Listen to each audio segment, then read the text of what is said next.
but it looks like is is Dez in Red Cross? Like, That who, was in Red Cross twice. but that's who you're depicting here in Red Cross, eh? Like this is Dez. Yes, yeah. The first punk rock show I went to was at.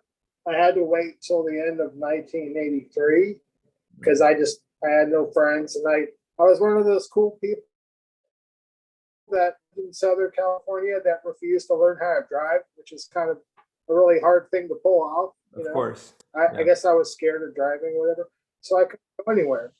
But then I finally got a chance to go to a show, and it was Red Cross with Dez back in the band after he quit Black Flag. Wow. So anyway, to make a long story even longer, Happy and Bally ended up being in Flipside, and I had other cartoons at Flipside, and it was before I was ever actually able to go to a punk rock show. I just drew what I imagined must have gone on there, where everyone's happy and smiling and everyone's having a good time saying this music. And that's what I thought it would be about. And when I finally did start to go to shows, I was half right. I was right. I didn't really anticipate drawing the leather-clad Mohawk guy with GBH on the back of his jacket, passed out in his own vomit, and right. I didn't really know about any of that stuff. Yeah, but, I was from a small town, and there was some trouble, I guess. There were a couple skinheads, but literally they were just. I feel like there were some people who were just like, well, we better be the skinheads. Like if we're gonna, I guess there's, you know what I mean? Like it's almost like someone felt like obligated to be that character in the scene because there were just not that many people. I just want to show you. This is my Happy and Bally cartoon that I've saved, and the other side of it looks like that. So like that, I don't think that came out of, that's from like that's from a zine or something in Halifax, I think. That's called a well-meaning person putting together a zine by cutting out source material from other things. Yes, but like in Halifax, like there would be like a zine would be like the United Underground, and then they would have like a page, like a sign up page at a show, and everybody would sign it and be like, "Here's everybody in the scene," and with like your name would be on it. Keeping tabs on everybody to make sure everybody was still on the scene. Yeah, and like I wouldn't have signed that. Like I would have been so, and it was a very, I think of our scene. Again, I wasn't there in 80 between. I wasn't there before kind of 80, late 84, 85 kind of thing, and like, but it was still in my mind. It was all like GBH and like Bones Brigade, like just like broken bones. Yeah. I didn't like any of that stuff. I didn't like GBH or The Exploited, or I like Discharge. I like some English stuff, but I like the cartoon. I thought that, like The Exploited and all that kind of stupid stuff. Anyway, but my friends and I, so this is a picture of my friends. Like I never would skateboard, but this is me lying down and my buddies skating. So we're basically Happy and Bally. Like, I had an incomplete understanding of punk. I really saw it through, or hardcore through, the record collection of one other kid, and he had the Descendants and 7 Seconds and Bad Brains and Minor Threat and just all like really positive stuff. I was just like, I'm gonna build a scene, man. Like I really thought of it as like cartoonishly do-gooder, like it's almost Christian or something, even though I hate that stuff. I followed the same line because it was like a great temporary home to of like-minded weirdos, and then you discover this music and it's actually pretty exciting. I mean, it is. I mean, you brought up 7 Seconds. I mean, I remember when that record, The Crew, came out. That was a really big deal, and like, I'm trying to think of what was going on in my head when like something like that came out. Well, I was writing to Kevin. He was a nice guy. They were all nice guys. They said all these things that really resonated with a nerdy virgin prude. Yeah, Well, same with the Descendants. It was just like they were all like seemingly afraid of women or something, or just like or like nice to women, but like almost like yeah, super virginy, but yeah. well, in the case of the Descendants, like I kind of know those guys a little bit, so like they've obviously grown up a lot. I think back when their first record came out, like I would I love that record. Milo Goes to College. That's That my it's my favorite record of all time. Like, so it's my top. I love it. And The Crew, I love both those records a yeah, lot. that's one. I mean, yeah, the crew. The crew is just like one anthem after another of well-meaning, hey, this is our scene. We're the kids, and we're going to take over the streets, and change is coming, and we're all, we're going to succeed when the hippies fail, and all that stuff. And Yeah, like I carved, not really knowing what it was, I carved Better Youth Organization into the cement like by my house. I went to visit my parents in Halifax in March, and I looked to see if it was still there, and it's not. But I didn't right. really know what BYO was, but I was just like I just like the idea of like, yeah, man, we got to get organized and create the scene and rent a space and all that shit. And then like maybe not even 5 years later, you realize the fallacies and all that stuff, and you get kind of bitter, and you just realize maybe I don't really want to be a part of anything, and that's you.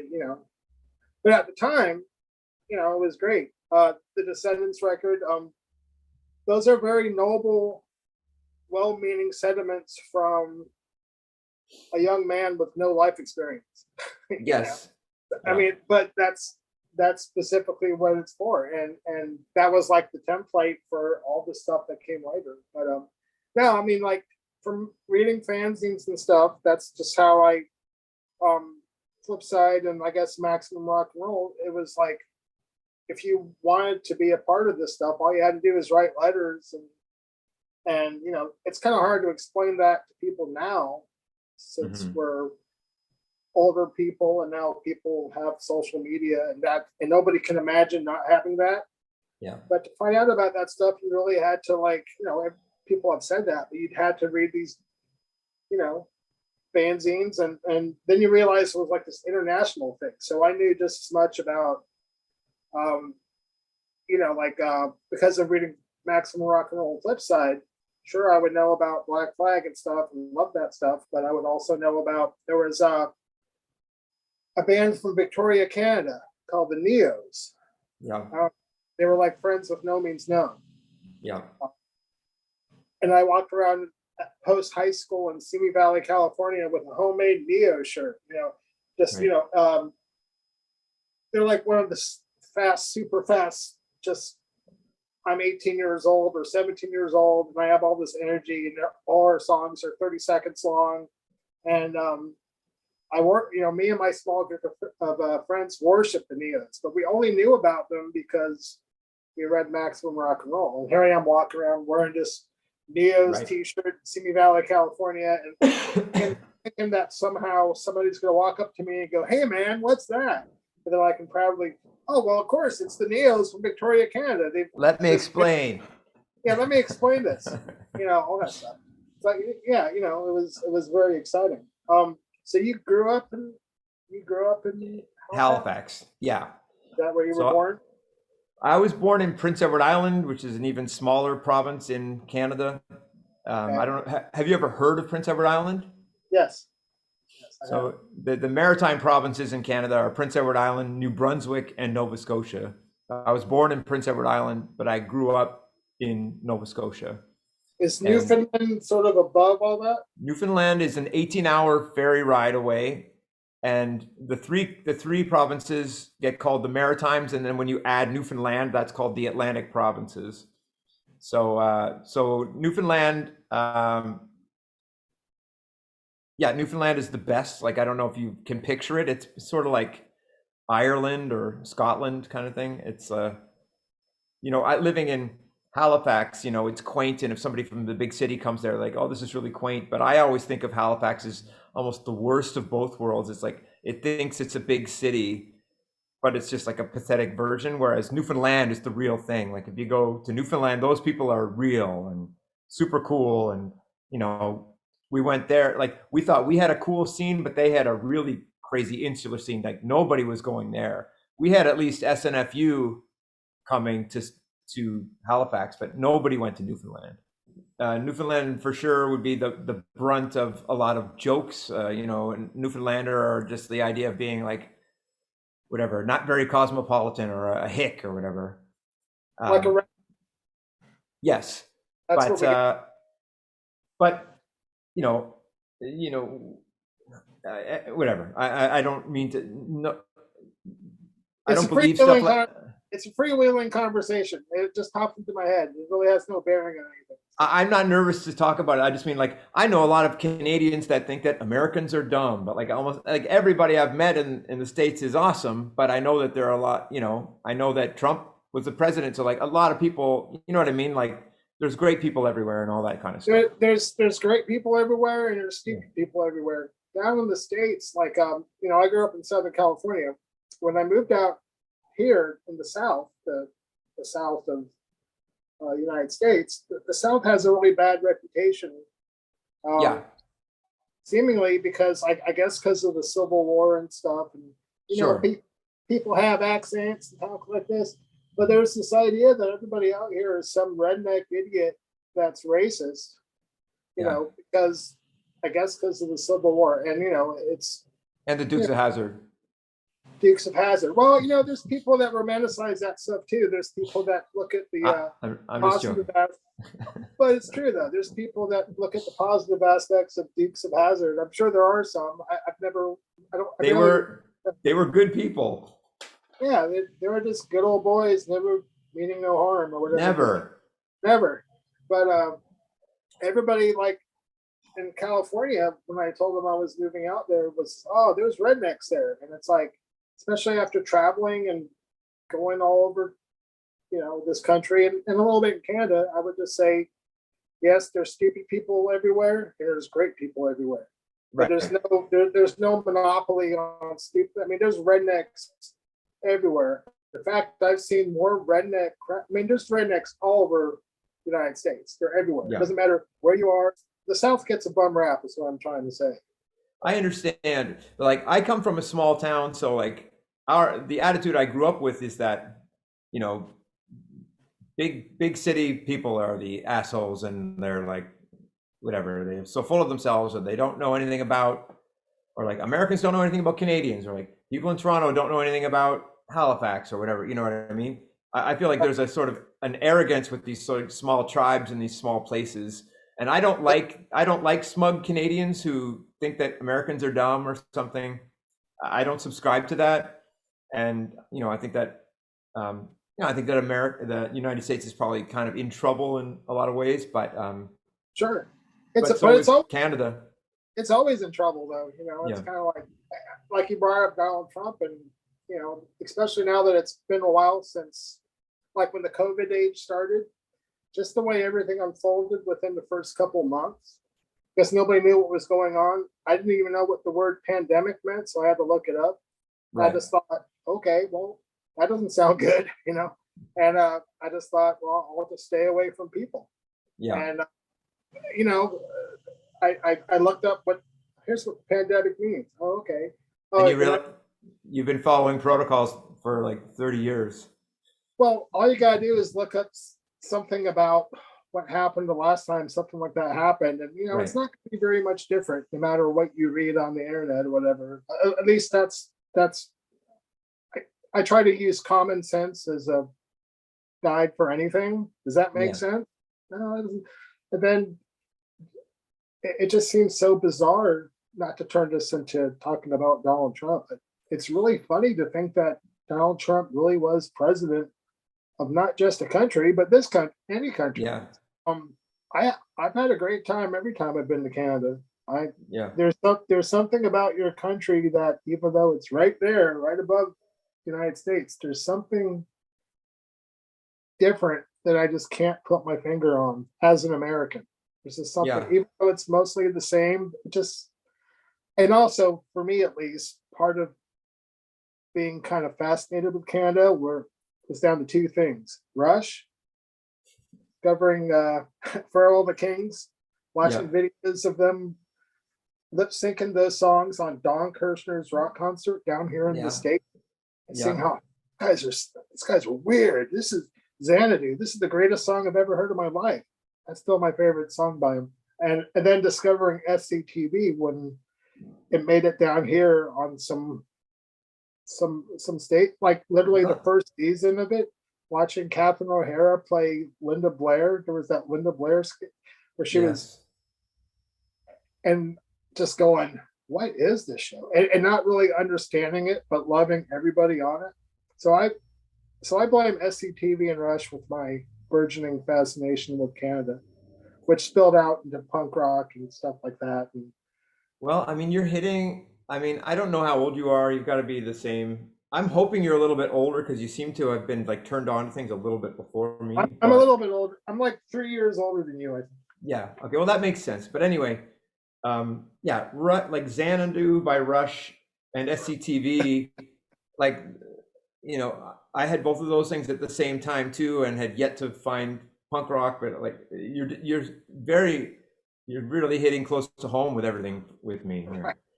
Now, Well, I mean, I could talk more about like why Canada, like, you know, Canada has, you know, socialized medicine, and like it's like you can, it's just it's easier to be poor here and those kinds of things, which is, you know, like anti-American sentiment or whatever. It's like, but I don't think that you would disagree that that's a good thing to no, a good claim to fame. But what was I going to say? Sorry, about you. What, you were in Southern California, and what took you across the country? Was it, did you move for love, or did you move for work, or? no, neither. I was 19 years old, and I was the first band I was in toured the country in the summer of '85, and by that time I was already really knee deep in. I was like the punk rock letter writing guy in my town, I guess. So like, Right. I would do that, and I was already drawing all this crap and just submitting it, and just, it was really exciting, and that's how I spent. Instead of drinking or chasing after girls, I just holed up in my room for Right. 3 years, and Okay. Well, I got letters from all over the country, and I was really into. Oh, go ahead. Sorry, this is just my again, this is from like November '85. This is me like imagining, just like willing myself to be in this band. It's like I'll be in this band, or like, you know, I'll be this kind of like this character, this like punky, I don't know what that, you know. Everybody did that. So like I just, again, like I feel like I was doing, it's like, here's somebody skateboarding but with Descendants lyrics, like for no reason. Well, don't you think that everybody did that? It seems like if you're kind of creative and have time on your hands, and you're like thinking about all this stuff, it's going to come out somehow. I certainly, that's certainly the kind of stuff I did, except I made it a point of getting things printed, I guess. For you. Or not. I don't know if this is Brian Setzer, but like it's that kind of thing. Right. Anyway. Well, you published too early. I'm gonna publish mine in a tome. You know. Well, you should. You know, you should. But I was still drawing Kiss, even though I was like, it wasn't really they weren't really my thing anymore. But I still loved them. Yeah, they were my gateway band. Yeah, me too. Yeah, I saw them on the Paul Lynde Halloween special in 1976. Well, like that's what I saw too. Like it's just getting stupid now. Like the amount of, yeah, I saw them on the Paul Lynde Halloween special, and then I dressed up as Ace Frehley at school on Halloween that year, and basically loved them ever since. I was Peter Criss one year and Ace Frehley the next year. I was Ace in '76 and Peter in '78.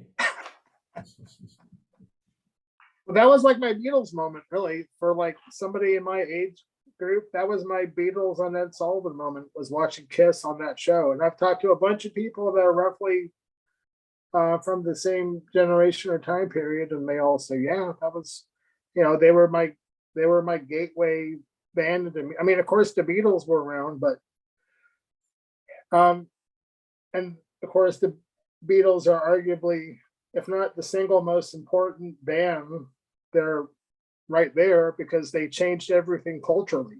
I always say it was the Beatles and Bob Dylan. Bob Dylan because the focus was on writing words and that you could have a shitty singing voice and it didn't matter. Right. So those and having something to say. So Yeah. that was huge. You know, that was enormously big because before Bob Dylan, you had people that could sing, and you know, the idea of anybody that sounded like Bob Dylan being famous. No, they'd be in the Brill buildings writing songs for whomever, for Sinatra. Right. That would be my first deviation from our love-in is that I've yet to be into Bob Dylan. Like I mean, I understand his importance, of course, and all that kind of stuff, but I never want to hear that music. I prefer the beauty, you know, of the truth and beauty. Like I prefer the beauty of the Beatles more than the truth of Dylan or whatever. Well, that's okay. Well, you know what? I think Bob Dylan. I can't disagree with you there because for ages, for years, I'd be like, okay, there has to be some entrance for me into Bob Dylan because I just don't, you know, I don't like it. And even to this day, there's like just a few albums and periods, but it's not like I'm not by any means a completist of Bob Dylan. I would never claim to be. There's a certain period I really like. There's songs I like here and there that I really like. And my entrance into Bob Dylan was actually through the band, to be honest. It wasn't the other way around. It was like I liked the band a lot, mainly their first two records. And then I discovered the history of Bob Dylan taking the band when they were the Hawks out on his 1966 sort of going electric tour.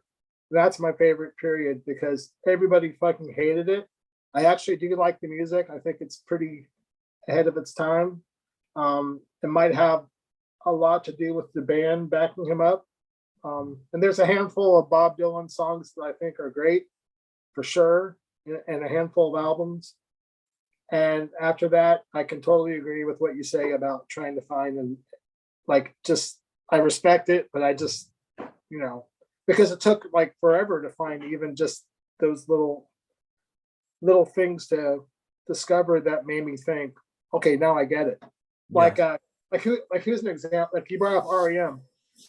I like a couple REM songs, but they never turned me on. I never. Yeah. Never, I mean, I think we probably agree that you know they did everything right and they're to be admired and all that kind of stuff. I just don't love them.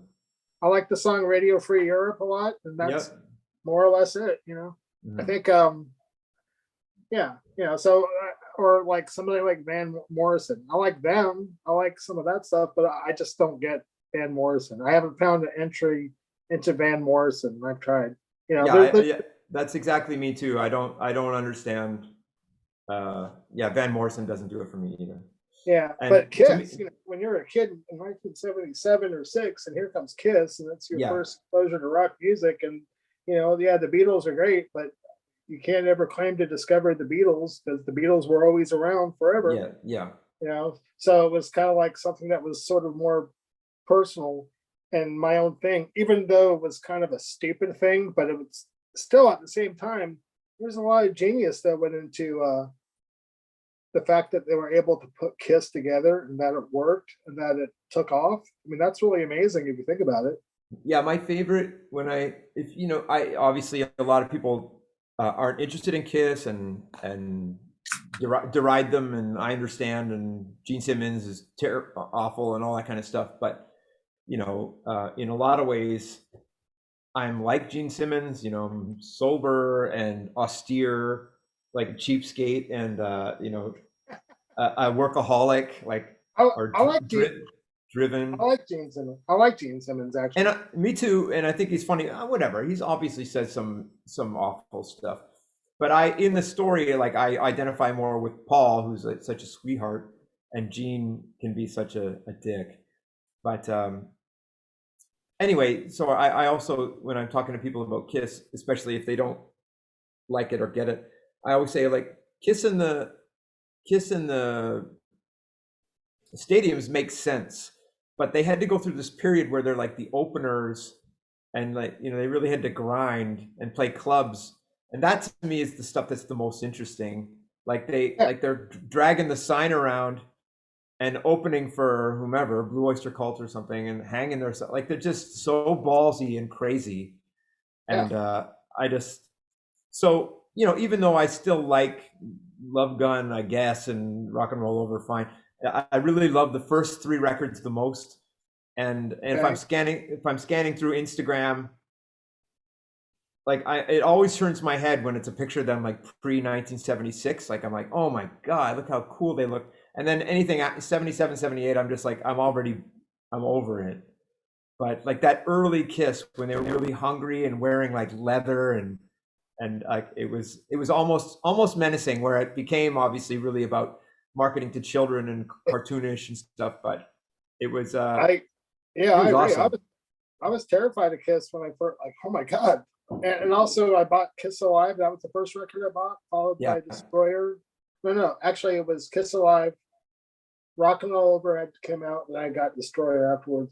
But I bought Kiss Alive, and I believed him. I thought I was this dumb kid. I thought, oh, Ace Frehley is from another Aces planet. from Space. Yeah, me too. Like Totally believed it. And then I thought you know Judas what Says, this is? I almost feel like you have read my Wikipedia page or something, which doesn't no, really. no, And it's not. It's like you're punking me. Like it's like, yeah. And I'm also like, everything you say is just like completely right out of my brain. It's so I ridiculous. agree. I agree. It's weird. And like when we started talking online, I was kind of startled, like, oh my God, this is like the parallels are kind of Yeah. eerie. But no, I love Kiss, and I think um just their whole story, and the fact that they're able to enrage people that hate them the way they do, I do get a certain kind of pleasure out of that, because somebody that hates Kiss, that's a very passionate person for Yeah. sure. I mean, and there's people that absolutely fucking hate them. But my old take, and I've talked about this with Stephen McDonald and the rest of the Melvins guys numerous times.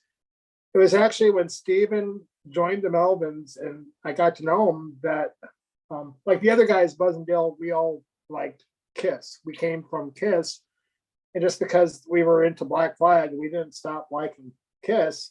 I mean, we stopped liking them at like around Dynasty, Yeah, me and too. we That was the discovered, last record I got. yeah, we discovered Judas Priest and everything else, that Cheap Trick, whatever, everything else that was great and maybe better than Kiss on some level. They were like, like I said, they were like the entrance gate or whatever. But it was actually talking to like Steven, having these long discussions about Kiss, where it was like those songs were good. I mean, like if they didn't have good songs, none of that stuff would have happened. I Never, agree. never in a million years. And it's like people just refuse to give them that. And it's like with Rush. When people also hate Rush, it's like, well, Rush won, you know. I mean, certainly there's a lot of tragedy in the story, obviously, but Rush, Yeah. they won. I mean, Yeah. they're nice people, interesting music up until a certain point. What's that? Is That's that my that's my Judas Priest. that's awesome. I don't know what year that is. Oh man. I like Meanwhile, this so far so, because